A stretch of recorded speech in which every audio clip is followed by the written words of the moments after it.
Hey guys, mahilig ba kayo gumala? If yes, this video is for you. So I bought this pretty duffel bag dito sa Blackout. And I wanna show you the interior. There's a packet, water resistant, 3 packets that you can put your essentials or anything you want. Kaya na mag-adjust mo. Adjustable na rin siya. Tapos may water bottle. Sa next compartment naman, ano ba pwede ilagay dyan? Kaya na mag-isip, no?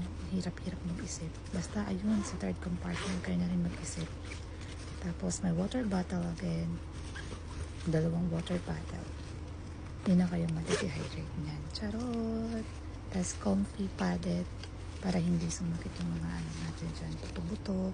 Tapos pwede mo na rin i-design. Maglagay kayo ng anik-anik or kung may labubo kayo kasi wala akong labubo. So, kayo na bahala.